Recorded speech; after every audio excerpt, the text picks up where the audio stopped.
بسم اللہ الرحمن الرحیم۔ شروع اللہ کے نام سے جو بڑا مہربان نہایت ہی رحم کرنے والا ہے۔ انسان کو اچھی سوچ پہ وہ انعام ملتا ہے جو اسے اچھے اعمال پہ بھی نہیں ملتا، کیونکہ سوچ میں دکھاوا نہیں ہوتا۔ مومن وہ نہیں جس کی محفل پاک ہو، بلکہ مومن وہ ہے جس کی تنہائی پاک ہو۔ محبت جب روح کی ہو تو انسان دوبارہ کسی سے بھی محبت کرنے کے قابل نہیں رہتا۔ ہم لوگ نیک بننا نہیں، صرف نیک دکھنا اور نیک کہلانا چاہتے ہیں، اور یہ منافقت کا سب سے اعلیٰ درجہ ہے۔ رشتوں کی خوبصورتی ایک دوسرے کی بات کو برداشت کرنے میں ہے۔ بے عیب انسان تلاش کرو گے تو اکیلے رہ جاؤ گے۔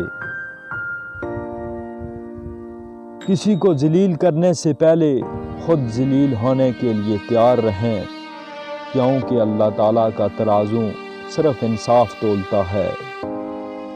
لوگوں سے ڈرنا چھوڑ دو، عزت اللہ تعالیٰ دیتا ہے، لوگ نہیں۔ جب بھی خدا سے دعا مانگو تو نصیب مانگو، عقل نہ مانگو، کیونکہ میں نے بہت سے عقل والوں کو نصیب والوں کے پاس غلامی کرتے دیکھا ہے۔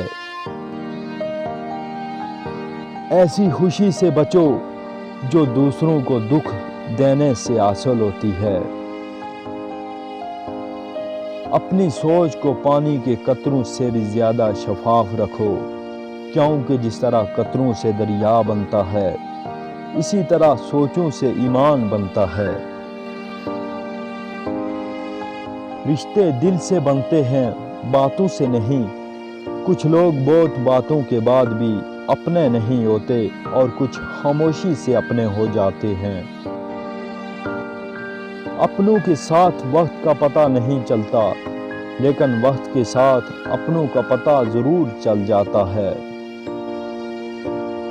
علماء حق کے خلاف بات کرنے سے گریز کرو، کیونکہ یہ دین کے وارث ہیں۔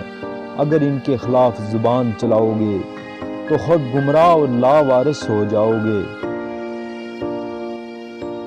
لوگوں کو راضی رکھنا ناممکن ہے، اور لوگوں کی زبانوں کو خاموش رکھنا اس سے بھی زیادہ مشکل ہے۔